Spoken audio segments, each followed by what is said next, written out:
먼저 지난번에 했던 대표의 원리, 이 원리를 한번 우리가 점검을 좀 해봐야 될 것 같아요. 한 사람, 첫째 아담 말하는 거예요. 그 한 사람을 통해서 죄가 바이러스처럼 인류 속으로 들어왔어요. 그리고 죄라는 그 바이러스가 결국은 사망에 이르게 만들었어요. 그런데 그 밑에 있는 우리는 아담과 똑같은 죄를 짓지 않았음에도 불구하고 같은 결과를 지금 경험하고 있어요. 맞고 있어요. 이게 대표의 원리예요. 대표와 연합의 원리. 그런데 또 다른 한 사람이 있습니다. 둘째 아담이라고 불리는 이분은 바로 여러분 잘 아시는 예수 그리스도를 말해요. 이분을 통해서는 의가 들어왔어요. 의라는 치료 바이러스가 들어왔어요. 그래서 이것을 통해서 사망에 이르던 사람들이 생명으로 들어가는 거예요. 여기서 말하는 의는 뭘 말하는 거냐면 하나님의 의를 말하는 거예요. 우리 인간의 수준으로는 이 하나님의 의에 도달할 수 있는 피조세계의 그 어떤 존재도 없어요. 그게 로마서 앞장에서 계속 얘기했던 거예요. 의인은 없나니 하나도 없고 하면서 쭉 지적해왔던 거. 바로 둘째 아담이신 예수 그리스도를 통해서 이 하나님의 의가 인류 가운데로 들어왔어요. 마치 첫째 아담을 통해 죄가 들어왔던 것처럼 이제는 둘째 아담을 통해 의가, 하나님의 의가 우리 인류 가운데로 들어온 거예요. 그런데 이 두 가지에는 약간의 차이점이 있습니다. 그 차이점은 뭐냐면 첫째 아담을 통해서 죄가 사망 가운데 들어온 것, 죄가 들어와서 결국 사망이라는 결과를 맺게 한 것은 아까도 얘기했지만 아담과 같은 죄를 짓지 않은 모든 사람도 그 동일한 결과에 이르는 것을 봤을 때 첫째 아담은 모든 육체를 가진 인류의 조상이라는 것을 알 수 있어요. 그의 후손이 다 그렇게 되니까. 그런데 둘째 아담이신 예수 그리스도를 통해 들어오는 그 의, 이걸 우리는 칭의라고 얘기하죠. 우리가 그 의를 얻을 수는 없어요. 우리가 그 의를 이뤄낼 수는 없어요. 이 의는 오직 하나님의 의예요. 그 누구도 그 의에 이를 수 없어요. 바로 예수 그리스도만이, 하늘에서 오신 예수 그리스도만이 그 의를 성취하셨어요. 그리고 그 의를 우리 가운데 주셨어요. 그런데 모든 인류 가운데 주신 게 아니에요. 이게 무슨 얘기냐면 예수 그리스도의 이 대표와 연합의 원리는 모든 인류를 대표하여 하신 일이 아니다라는 거예요.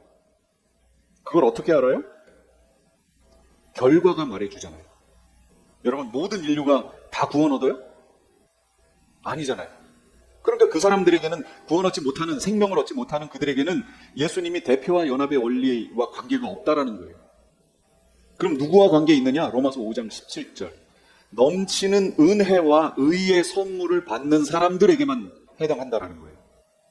넘치는 은혜와 의의 선물을 받는 사람들, 그들의 대표라는 거예요. 둘째 아담. 누가복음 2장 14절에 예수님이 초림에 오실 때 천사들이 나타나서 목동들에게 이렇게 얘기했죠. 지극히 높은 곳에는 하나님께 영광이요, 땅에는 평화로다. 이렇게 얘기하셨어요? 예. 땅에서는 기뻐하심을 입은 사람들 중에 평화로다. 이렇게 얘기하셨죠. 바로 여기 기뻐하심을 입은 사람들의 대표예요. 예수님은. 모든 사람의 대표가 아니에요. 그게 다르다라는 거예요. 다시 말하면 이걸 바울은 뭐라고 얘기했냐면 택함 받은 자들, 선택받은 자들, 이렇게 얘기한 거예요. 예수님도 이 부분에 대해서 지적하셨어요. 잔치를 베풀었는데 그래서 사람들을 청했죠. 그랬더니 그 사람들이 나는 장가 가야 되고 나는 시집 가야 되고 논과 밭에 가서 할 일이 많아 죄송해요 그랬잖아요. 그 노래 아세요?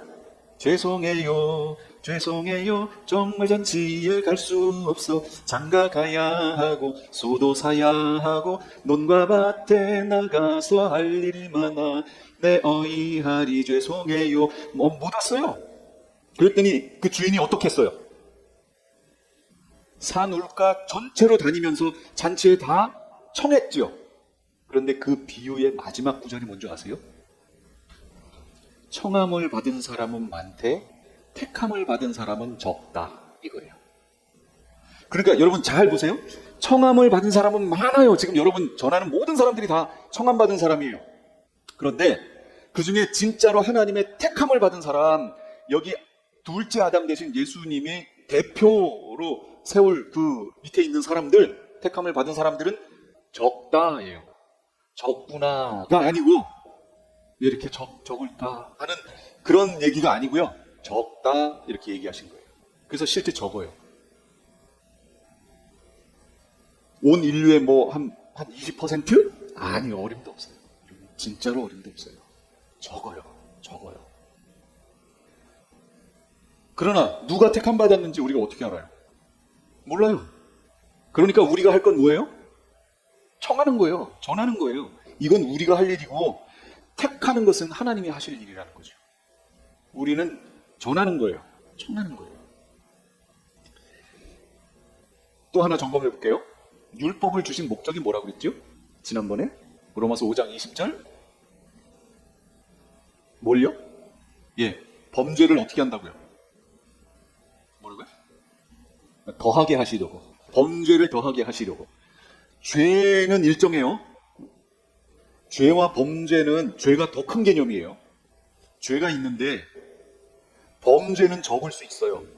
범죄는 법을 어기는 걸 범죄라고 해요. 법이 없어도 죄는 있어요. 그걸 어떻게 하냐면 모든 사람이 다 사망하잖아요. 죽잖아요. 그걸 보면 죄가 있다는 걸 안다는 얘기죠. 그런데 범죄는 적어요. 그러면 사람들 속에는 뭐가 없다고 그랬죠, 지금? 죄책감. 죄책감이 없어요. 그러니까 죄를 지어놓고도 죄책감이 없으니까 마음대로 하는 거예요. 이 세상의 음성을, 마귀의 음성을 다 들어요. 여러분, 왕따 시키는 거 학교에서 이거 하나님 기뻐하세요? 아니죠. 절대 아니죠. 이거 마귀가 하는 일이에요. 그런데 아이들이 전혀 죄책감을 느끼지 못하고 그 일을 해요. 그 속에 법이 없는 거예요. 법이. 그 다음에 뭐 한국의 여기 간호사들은 안 그렇다는데 모르겠어요. 제가 그 세계에 가보질 않아서. 한국의 간호사들은 태움이라는 걸 해요. 뭔지 아세요? 선배 간호사가 후배 간호사를 뭐 한다고 그래야 돼요? 영혼까지 태운대요. 못 살게 구는 거예요. 아주 못된 거예요. 아주 못됐어, 정말로. 그걸로 기강을 잡고 그렇게 하려고 아주 못된 일을 하는 거예요. 그런데 그걸 마치 당연하다는 듯이 해요. 자기도 선배가 그렇게 했으니까 자기도 후배한테 그렇게 하는 거예요. 그게 그 사회에서는 당연한 것처럼 돼 있어요.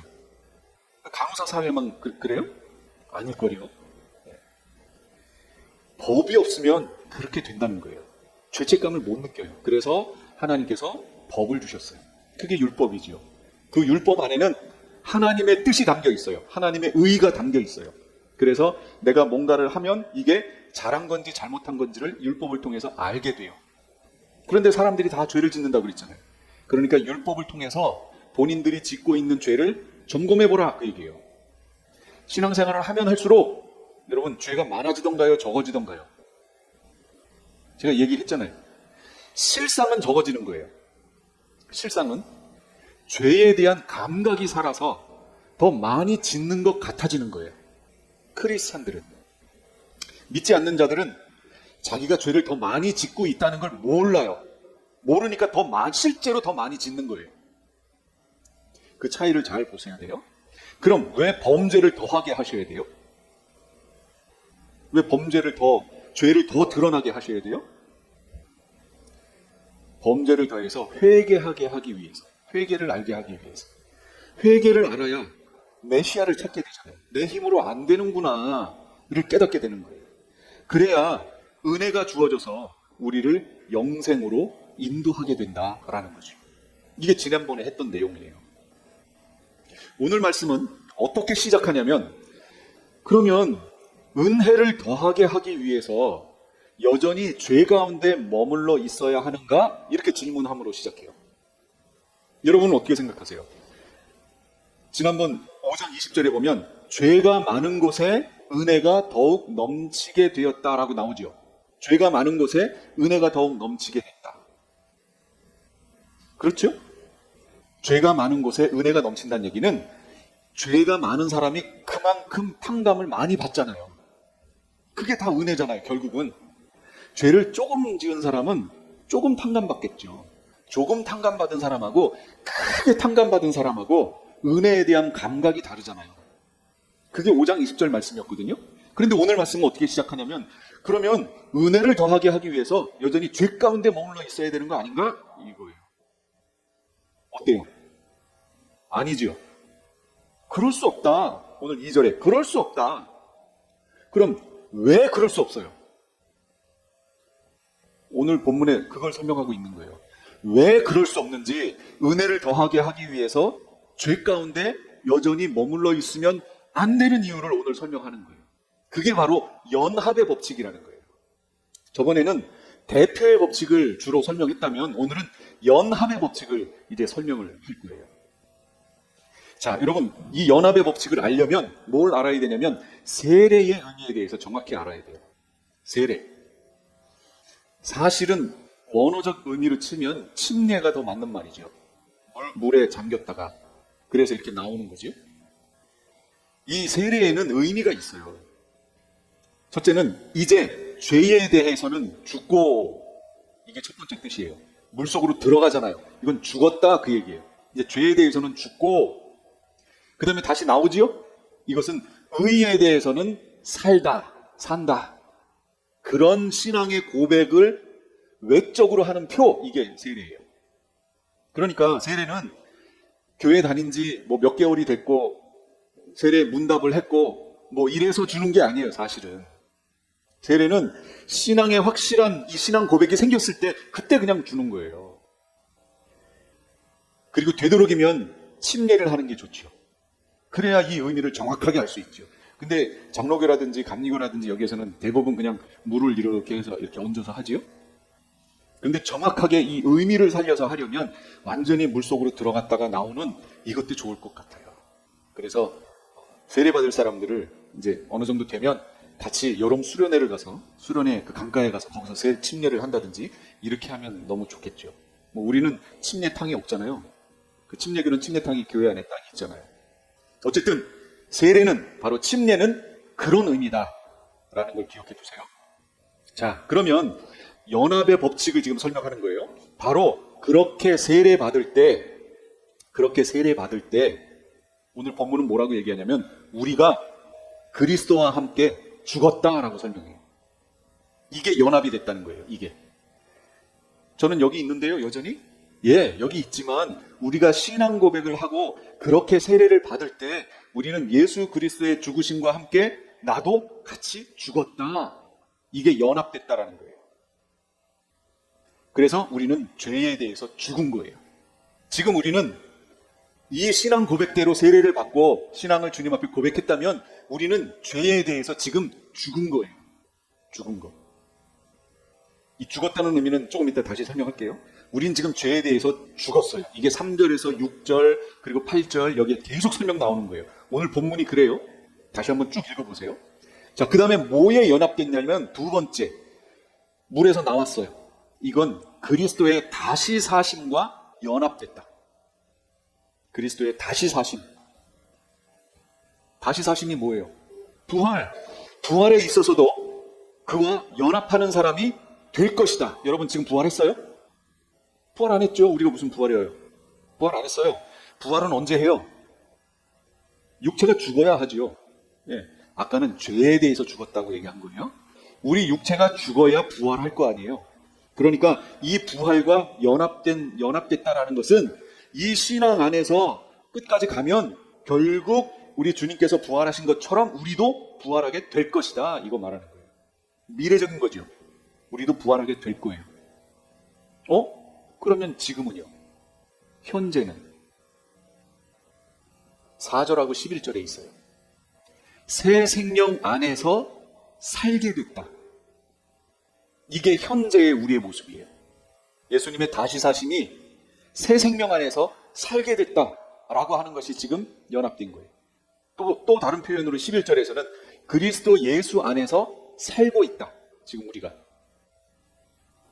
이거 합쳐보면 그리스도 예수 안에서 새 생명 안에 살고 있다. 우리가 현재. 이게 연합됐다는 거예요. 지금도 예수님은 하나님하고 그렇게 계시잖아요. 그것처럼 지금 우리도 그렇게 살아야 한다. 이거 말하는 거예요. 이게 연합됐다라는 거예요. 자, 그러면 아까도 얘기했지만 죄에 대해서 죽었다라는 부분을 한번 점검을 해볼게요. 여러분은 죄에 대해서 죽었다라는 이 표현을 어떻게 받아들이세요? 내가 더 이상 죄를 지을 수 없다? 죄를 짓는데요? 현재 지금 짓고 있는데? 아니면 우리가 더 이상 죄를 짓기를 원하지 않게 되었다?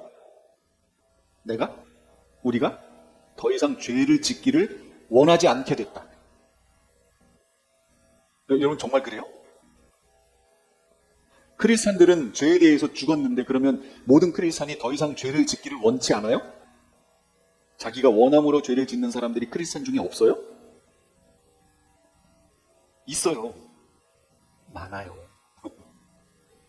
또 죄에 대해서 죽었다라는 게 이렇게 이해하고 있진 않아요? 죄의 책임이 더는 우리에게 없게 되었다. 다시 표현하면 우리 죄가 예수님 안에서 이미 용서받았기 때문에 더 이상 우리를 정죄할 수 없게 됐다. 어때요? 이게 죄에 대해서 죽었다는 의미인가요? 근데 지금 제가 설명한 이 의미로 대부분 알고 있어요. 그렇게 적용해요. 특히 이것은 구원파에서 그렇게 적용해요. 보세요. 우리의 죄가 예수님 안에서 이미라는 말은 과거, 현재, 미래의 모든 죄가 이미 용서됐다. 그러므로 내가 지금 죄를 짓는 이것이 정죄되지 않는다. 죄로 정해지지 않는다. 그러므로 구원파는요, 회개는 단회적이다. 이렇게 얘기하는 거예요. 예수 믿을 때 회개는 단회적으로 하는 거다. 그 한 번의 단회적 회개를 통해서 과거, 현재, 미래의 모든 죄가 다 용서된다. 이렇게 말하는 거예요. 그럼 지금은 회개해요, 안 해요? 회개 안 해요. 구원파는 회개 안 해요. 회개는 단회적이라고 얘기해요. 그럼 지금은 뭐 해요? 마치 일기에 오늘 하루의 일과를 쓰면서 반성하는 거죠. 자신의 삶을 반성하는 것처럼 그렇게 여기는 것 뿐이에요. 회개가 아니에요. 이게 구원파의 내용이에요. 그렇기 때문에 한 번 구원은 영원한 구원이에요. 구원파는. 한 번 예수 믿을 때 회개해서 과거, 현재, 미래의 모든 죄가 다 용서됐기 때문에 그 후에, 믿은 후에 짓는 그 죄는 구원에 영향을 미칠 수 없다예요. 그러니까 한 번 구원이 영원한 구원이에요. 그리고 구원파의 그 신학의 뿌리는 세대주의 전천년이에요. 세대주의는 이렇게 세대로 나누는 거라고 그랬잖아요. 나누니까 지금 우리는 은혜 시대에 살고 있는데 은혜 시대 바로 전이 율법 시대였잖아요. 그러니까 내가 은혜 시대에 지금 사는데 이 은혜 시대에 사는 우리에게 그 전 시대인 율법 시대에 있는 율법이 영향을 미칠 수 없다. 그거예요. 그러니까 범죄는 이제는 적용이 안 된다는 거죠. 범죄는 율법이 있어야 범죄잖아요. 근데 율법 시대는 지나갔기 때문에 이제 범죄는 없어요. 그러니까 정죄가 없는 거예요. 이게 구원파의 교리예요. 그러니까 이걸 믿고 끝까지 회개 안 하고 끝에까지 가면 구원 없어요. 마지막 시대의 메시지는 회개인데 그 회개를 무시하고 회개는 단회적이라고 하고 끝까지 회개하지 않고 버티면 구원 없어요. 구원 잃어요. 처음 믿을 때는 얻었을지 몰라도 나중에 구원 잃어요. 그런데 이것을 장로교 교리가 비슷하게 가져가는 거예요. 제가 이게 안타깝다는 거예요. 장로교 교리는 하나님 주권 교리 아니에요. 주권. 하나님 주권을 너무 강조하다 보니까 인간 편에서 해야 하는 자유의지적 동참, 여기에 연합이라고 하는 이걸 놓치고 하나님이 하시는 것에 대해서만 얘기를 해요. 그러다 보니 구원파와 똑같이 한 번 구원은 영원한 구원이라고 얘기하는 거예요. 여러분, 이렇게 되면 문제가 심각해진다. 그러면 우리는 죄에 대해서 죽었다라는 것을 어떻게 이해해야 하느냐라는 거죠. 보세요. 그리스도인이 먼저 그것부터 얘기해 볼까요? 우리 죄가 예수님 안에서 이미 용서받았기 때문에 더 이상 우리를 정죄할 수 없다라는 것이 죄에 대해서 죽었다는 의미라면, 그러면 죄에 대한 책임이 우리에게 없다는 거잖아요. 그러면 왜 자꾸 죄를 짓지 않으려고 애를 쓰죠? 죄에 대한 책임이 없는데? 또 복음은 왜 우리 죄된 그 삶을 변화시키려고, 의롭게 살라고 계속 복음은 우리를 이렇게 만들어 가시려고 하죠? 이미 모든 게 용서받았고 모든 게 다 끝났고 정죄할 수 없다면? 그러니까 이미 용서받았고 더 이상 정죄가 없다라는 이 표현은 죄에 대해서 죽었다라는 표현이 아니에요. 그럼 뭐냐? 그리스도인이 되는 순간 더는 죄의 지배, 통치, 곧 그 죄의 세력 아래 있지 않게 됐다. 이게 첫 번째예요. 세력 아래 있지 않게 됐다. 통치, 왕노릇, 죄가 왕노릇 한다고 그랬잖아요. 그래서 우리를 어디로 인도해요? 사망으로 인도하잖아요. 그 통치 세력 아래 있지 않게 됐다. 해방된 거죠. 이제 우리는 두 번째, 죄에 대해서 대항하고 저항할 수 있게 됐다. 이전에는 왜 못했어요? 죄가 왕노릇하고, 죄가 지배하고, 죄가 통치하고, 우리는 뭐 했어요? 죄의 종노릇 했잖아요. 그러니까 그 통치를 받을 수밖에 없죠. 그러니까 우린 저항할 수가 없었어요. 그냥 시키는 대로 하는 거예요. 죄가 시키는 대로 우리는 종노릇하며 따라갈 수밖에 없었어요. 그런 상태였는데 죄에 대해서 죽었다라는 건 뭐냐면, 제가 죽었다 살았다라는 걸 계속해서 설명했었죠. 여러분 잘 기억해 보세요. 죽었다 살았다는 존재론적 의미가 아니에요. 존재가 있느냐 없느냐 이걸 말하는 게 아니에요. 죽었다 살았다는 뭐라 그랬어요? 관계적이라고 했죠. 관계. 여기서도 죄에 대해서 죽었다라는 건 뭐예요? 존재가 없어졌다고요? 아니라니까요. 그럼 어떻게 됐다고요? 관계가 끊어졌다고. 옛날에는 죄가 왕노릇했어요. 우리를 지배했어요. 우리를 통치했어요. 우리는 죄의 종노릇하고 있었어요. 그래서 죄가 시키는 대로 죄책감도 없이 그냥 그대로 행했단 말이에요. 우리가 이제 죽었다라는 얘기는 그 관계가 끊어졌다는 거예요. 우리가 그럼 뭐가 됐어요? 죄의 종에서 뭐가 됐어요? 왕이 됐어요?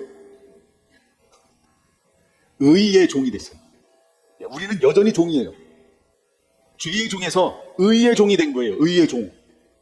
이건 하나님께 대해 살아있다는 거죠. 의에 대해서 살았다는 거예요. 의에 대해서 살았기 때문에 성경에서 우리 지난번에 봤던 로마서 5장, 여러분 성경을 다 찾아보세요. 5장 21절, 그러니까 5장 마지막 절이에요. 거기 뭐라고 그랬어요? 다 찾아서 읽어볼게요. 시작. 그것은 죄가 죽음으로 사람을 지배한 것과 같이 은혜가 의를 통하여 사람을 지배하여 우리 주 예수 그리스도로 말미암아 얻는 영원한 생명에 이르게 하려는 것입니다. 영생에 이르게 하시려고 은혜가 의를 통하여 우리를 통치하고 지배하는 거예요. 이제 이 관계로 우리가 살아났다고. 이 관계 속에 머물러 있으면 그 은혜가 우리를 어디로 인도한다고요? 영생으로, 영원한 생명으로 인도하는 거예요. 이르게 하려는 거예요. 그러니까 이 통치에 우리는 이제 순종해야 돼요. 죄의 지배, 죄의 통치에 순종하는 게 아니에요. 이제 우리는 의의 통치에 순종해야 되는 거예요. 그래야 우리는 영원한 생명에 이르게 되는 거예요. 그럼 죄에 대해서는 어떻게 하라고요? 옛날에는 못했는데 이제는 할 수 있게 됐어요. 뭘? 저항할 수 있게 됐어요. 예전엔 저항을 못했어요. 그냥 끌려다녔어요. 근데 이제는 우리가 죄에 대해서 정확히 저항할 수 있게 됐어요. 그 힘이 우리에게 생겼다고. 왜요? 우리는 의의 종이기 때문에. 의의 종이에요. 그게 가능해졌어요. 그것 때문에 예수님이 오셨다고요. 그걸 지금 이 땅에서 그걸 하시려고 예수님이 우리를 위해서 돌아가신 거예요. 그리고 예수님이 돌아가신 그거에 우리를 연합시켜 버리셨어요. 그래서 우린 죄에 대해 죽고 의에 대해서 살아난 거예요, 지금. 이 얘기는 여러분 우리 속에 죄가 없다는 얘기인가요? 아니요, 죄가 여전히 있어요. 죄라는 요소가 여전히 있지만 이제 우리가 무엇이 생겼다고요? 죄에 대해서 저항하고 싸울 수 있게 됐다고요. 옛날에는 못 싸웠어요. 그냥 끌려갔어요. 근데 이제는 싸울 수 있게 됐다. 여러분 싸우셔야 됩니다. 죄에 대해서 저항하시고 대항하시고 그게 아니라고 선포하시고 나가셔야 돼요. 여러분 삶 속에서 여러분 간호사들이 퇴원한다고 그랬죠? 그게 아니라고 얘기하셔야 돼요. 그거 마귀적인 거라고 얘기하시고 상윤이 학교 가면 왕따 시키는 거 있으면 그거 하나님이 기뻐하시지 않는 거라고 얘기할 수 있어요. 크리스찬들은 그거 해야 돼요. 그러니까 내 삶 속에서 의의 종으로 죄에 대해서 대적하고 의의 종으로서 살아가셔야 돼요. 살아내셔야 돼요. 그거 하라고 불러주신 거예요. 그걸 하려면 우리 속에 뭐가 필요하냐면 11절이에요. 같이 읽어볼게요. 시작. 이와 같이 여러분도 죄에 대해서는 죽은 사람이요 하나님을 위해서는 그리스도 예수 안에서 살고 있는 사람이라는 것을 알아야 합니다. 조금 부족해요. 여기 알아야 합니다. 이렇게 나왔잖아요. 이게 알아야 합니다라는 표현보다는 우리 개역 개정이라든지 킹제임스 버전에서는 여기를 뭐라고 했냐면 살아있는 자로 여길지어다 이렇게 나왔어요. 여기라는 거예요. 그렇게 여기라고. 자, 그러면 제가 이 단어를 설명해 드릴게요. 여기라. 이게 로기조마이라는 말이에요. 로기조마이. 헬라어인데. 이게 생각하다, 여기다, 간주하다 그런 뜻이에요. 생각하다. 그렇게 생각하라. 그렇게 여겨라. 그렇게 간주하라. 이런 의미예요. 그런데 듣고 잊어버리셔도 되는데 굳이 제가 설명을 할게요. 왜냐하면 뜻을 좀 강조하기 위해서 그래요. 헬라어 동사에는 태가 있는데 여러분 태 다 아시죠? 능동태, 수동태, 그 다음 또 뭐 있어요? 중간태가 있어요. 이렇게 태가 세 가지가 있어요. 능동태는 주어가 하는 거예요. 수동태는 주어가 당하는 거예요. 중간태는 주어가 했는데 주어가 도로 당하는 거예요. 제가 총을 쐈어요. 능동태예요. 총에 제가 맞았어요. 그럼 수동태죠. 그런데 제가 총을 쐈는데 제가 그 총알에 맞았어요. 이게 중간태라고. 그러니까 자살했다. 이게 뭐예요? 중간태라고 설명해. 그런데 수동태하고 중간태가 이렇게 발전해 오는 과정 속에서 헬라어 동사 단어 중에 다가 아니고 몇 개가 디포넌트 동사라는 게 생겼어요. 이게 뭐냐면 디포넌트라는 거는 내려놓다라는 뜻이에요.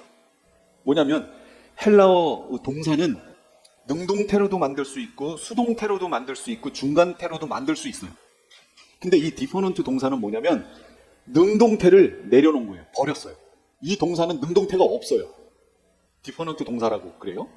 그래서 이 동사는 해석을 능동태를 내려놓고 동사의 모양이 중간태나 수동태예요. 그런데 이 디포넌트 동사는 어떻게 해석하냐면 모양은 중간태나 수동태인데 의미는 능동태로 해석하는 거예요. 그 능동태 모양은 버려버렸어요. 내려놨어요. 글자 모양은 수동태나 중간태인데 의미는 능동태로 해석하는 거예요. 그러면 능동태와 디포넌트 동사의 차이점은 뭐냐? 둘 다 능동태로 해석하는데 그럼 차이점은 뭐냐? 디포넌트 동사는 거기에다가 우리말로 정확히 번역하려면 스스로라는 부사를 집어넣으면 돼요. 스스로, 영어에서 제기대명사 역할이죠. 그 스스로, 자기 자신 스스로가 이 의미가 들어가면 그 뜻을 정확히 해석한 거예요. 그런데 오늘 11절에서 여기라 그랬잖아요. 이게 디포넌트 동사예요. 그러면 제가 이 뜻을 살려서 여러분 다시 설명을 해볼게요. 죄에 대해서는 죽은 사람이요. 하나님을 위해서는 예수 그리스도 안에서 살고 있는 사람으로 여기라. 이렇게 나왔는데 이 뜻을 살리자면 그리스도 예수 안에서 살고 있는 사람으로 스스로 여기라. 이 얘기예요. 내 자신 스스로가 그렇게 여기면서 살아라. 이걸 강조하는 거예요. 이게 의미가 잘 안 살면 제가 하나 예를 들어볼게요. 요한복음 1장 14절에 말씀이 육신이 되어 라는 표현이 있죠. 여기서 말씀이 누구예요? 예, 성자 하나님 말하는 거잖아요. 말씀이 육체를 입고 오신 거. 말씀이 육신이 되어죠. 근데 여기서 말하는 이 되어가 디포넌트 동사예요. 그럼 이 뜻을 살리면 어떻게 돼요? 말씀이 스스로 육신이 되어 이 뜻이에요. 만약에 디포넌트 동사로 안 돼 있으면 어떻게 우리가 오해할 수 있냐면 성자 하나님은 가시기 싫었어. 근데 성부 하나님이 어디로 가 하고 보내버린 거예요. 이렇게 이해할 수도 있잖아요. 그런데 성경은 정확하게 성자 하나님이 스스로 육신이 되어 오셨다는 거예요. 우리의 구원을 위해서 스스로 육신을 입고 오셨다는 거예요. 의미가 이해가 되셨어요? 이럴 때 디포넌트 동사를 쓰는 거예요. 그럼 뜻이 정확해지니까. 그런데 우리말로 번역할 때 이 스스로라는 말을 다 빼놓고 번역해. 그냥 능동태로 번역해. 능동태니까 능동태로만. 근데 더 정확하게 하려면 스스로라는 의미를 여기다가 집어넣어야 된다. 자, 그 다음에 또 있어요. 로기조마이라고 하는 이 여기다라는 이 단어는 동사 명령형이에요. 그리고 현재형이에요. 제가 명령형, 현재형을 우리말로 번역할 때는 그 앞에 뭘 집어넣어야 된다고 그랬어요? 예, 계속해서. 현재 진행형을 의미한다고 그랬잖아요. 그러면 이걸 다시 제가 번역할게요. 이 원어의 뜻을 더 살려서 번역하면 죄에 대해서는 죽은 사람이요, 하나님을 위해서는 그리스도 예수 안에서 살고 있는 사람으로 계속해서 스스로 여기라. 우리가 살아가는 삶 속에서 계속해서 매 순간 계속해서 우리는 그리스도 예수 안에 살고 있는 사람이야. 나는 그리스도 예수 안에 살고 있는 사람이야. 계속해서 나를 그렇게 여기면서 살라는 거예요. 계속해서. 놓치지 말라는 거예요. 그런데 여기에 살고 있는 이라는 말이 있어요. 살고 있는. 이게 자오라는 말인데요. 이게 현재 분사로 돼 있어요. 그러면 여러분, 영어에서 현재 분사는 뭐예요? 지금 현재 살고 있는 이잖아요. 그러면 이걸 영어로 바꾸면 어떻게 해야 돼요? living이어야 되죠. alive인가요? living이어야죠. alive는 지금 산, 그런 뜻이야. 그냥 산, 어떤 행동이 아니고 그냥 살아있다, 그거잖아요. 그런데 대부분의 영어 성경이요, 다 alive to God 이렇게 번역해놨어요. 다 그렇게 번역해놨어요. 그런데 ISV라는 번역본이 있다고 제가 그랬죠? 거기에는 living for God 이렇게 해놨어요. 하나님을 위해서 살고 있는, 하고 정확하게. 그래서 오늘 우리 새 번역에도 살고 있는 이렇게 번역해놨어요. 옛날 거에는 산자로 여기라 이랬잖아요. 산자. 이런 산자, 이게 alive거든요. 아니고 원어는 현재 분사로 되어 있다고. 그러니까 현재 그렇게 살고 있는. 그러니까 이걸 다 살리면 죄에 대해서는 죽은 사람이고 하나님을 위해서는 그리스도 예수 안에서 현재 살고 있는 사람으로 계속해서 스스로를 여기라, 그 얘기예요. 이렇게 살아야 된다는 거예요. 이렇게 살면 어떻게 되느냐? 12절에 죄가 우리의 죽을 몸을 지배하지 못하게 된다는 거예요. 죄가 우리 몸을 지배하지 못하게 돼요. 우리는 이미 지배하지 못할 의의 종의 상태에 있는데, 그걸 유지하는 방법이 뭐냐? 그리스도 예수 안에서 살고 있는 사람으로 계속해서 스스로를 여기며, 그게 뭐예요? 그게 하가라는 말이에요. 그게 하가. 말씀을 계속해서 그 말씀대로 내가 지금 살아가는 거죠. 그렇게 하면 몸의 정욕에 굴복하는 일이 없게 된다는 거예요. 이게 없으니까 어떻게 된다고요? 죄에 굴복하게 되는 거예요. 죄를 저항하고 대항하고 싸워야 되는데 그렇게 하지 못하고 죄에 대해서 죽는 거예요. 내가 지고 굴복해버리는 거예요. 무엇을 못해서? 우리는 하나님을 위해 그리스도 안에서 현재 살고 있고 계속해서 살고 있는 사람으로 계속해서 스스로를 여기며 살아야 되는데, 이걸 놓치니까, 내 안에서 이 말씀을 놓치니까 죄에 대해서 굴복하는 일이 우리 삶 속에 나타난다. 그러니까 우리는요, 끊임없이 하나님의 말씀을 우리 삶 속에서 되뇌이면서 살아야 돼요. 우리가 하나님의 말씀대로 하나님의 사람으로 지금 살고 있다는 것을 우리 마음속에 끊임없이 되뇌어야 한다는 거죠. 그 다음에 그렇게 살면 두 번째는 13절에 우리 지체를 불의의 연장. 연장 그러면 좀 이상해요. 자, 연장 가져와라, 이거 같잖아요. 좀 연장, 어감이 도구예요, 도구. 이거 허플론이라는 말인데요, 이게 무기 또는 도구 이런 뜻이거든요. 그래서 도구로 표현하는 게 조금 의미가 더 부드러울 것 같아요. 이 단어가 주는 어감이. 우리의 지체를 불의의 도구가 되지 않게 하는 것, 어떻게 해요? 우리가 하나님의 예수 그리스도 안에서 살고 있는 사람으로 계속해서 스스로 여기며 살 때, 그렇게 여기며 살 때 불의의 도구가 되지 않는 거예요. 거꾸로 말하면 의의 도구로 계속해서 우리를 바치게 되는 거예요, 주님 앞에. 결론입니다. 연합의 원리에 의해서 우리는 이미 죄에 대해서 죽었어요. 죄를 지어도 정죄받지 않는다는 의미가 아니라고 했어요. 죄에 대해서 죽었다는 건 죄의 지배력에서부터 벗어났다. 우리는 얼마든지 이제부터는 죄와 싸울 수 있다. 이걸 말하는 거라고 얘기했어요. 그러나 이것이 더 이상 죄가 없다, 또는 죄를 지어도 상관없다라는 의미가 아니라고 분명히 얘기했죠. 오히려 죄의 사함을 받았지만 실제 모습 속에는 여전히 죄가 남아있어요. 우리 속에는. 그렇지 않나요? 죄가 있잖아요. 단 죄가 지배하지는 못해요. 통치하지 못한다고요. 우리는 죄의 종이 아니라 의의 종이기 때문이에요. 그러므로 실제 삶 속에서 죄가 우리를 지배하지 못하도록 여러분 끊임없이 싸우셔야 된다는 거예요. 이게 크리스찬의 삶 중에 하나예요. 두 번째, 우리의 몸은 어떻게 사용되느냐에 따라서 하나님을 섬기는 도구가 될 수도 있고 마귀를 섬기는 도구가 될 수도 있어요. 이미 죄에 대해서 죽었지만 그럼에도 불구하고 우리 이 육체를 어떻게 사용하느냐에 따라서 하나님의 도구가 되기도 하고 마귀의 도구가 되기도 해요. 여러분, 크리스찬들이 같은 교회 안에서 상처 안 입혀요? 상처 입히잖아요. 그럼 하나님의 상처 입혀요? 하나님이 제 상처 줘야지 하고 하시는 거 보셨어요? 하나님은 치유자시죠. 치료자시죠. 상처를 입히고 그 사람에게 무엇인가 신앙생활에 브레이크를 걸게 하는 거, 이거 마귀가 하는 일이잖아요. 그런데 누가 그 일을 한다고요? 크리스찬들이 그 일을 한단 말이에요. 그 얘기는 뭐냐면 마귀의 도구로 사용됐다는 거예요, 지금. 그러니까 우리는 죄에 대해서 죽었어도 여전히 죄의 마귀의 도구로 사용될 수 있다는 거예요. 그래서 우리는 깨어 있어야 된다는 거예요. 끊임없이 깨어 있어야 되는 거예요. 끊임없이 하나님 말씀 속에 깨어 있어야 돼요. 그러므로 어떻게 하라고요? 그러므로 우리는 죄에 대해서는 죽었어. 난 이제 죽었어. 죄와 관계가 없어. 나는 죄를 대적하는 사람이야. 끊임없이 죽은 사람으로 생각하고 하나님께 대해서는 그리스도 예수 안에서 살고 있는 사람으로, 지금 현재 살고 있는 사람으로 끊임없이 계속해서 스스로를 여기며 살아야 한다. 그거 놓치고 여러분 마음대로 살기로 결정하는 순간 여러분은 마귀의 도구로 사용됩니다. 그러니까 아침에 일어나서 내가 누구의 도구로 사용될지는 여러분이 결정하시는 거예요. 하나님의 말씀을 내 마음속에 딱 새기고 있으면 내가 무엇을 하든지 하나님의 도구로 사용돼요. 그게 깨어있는 거예요.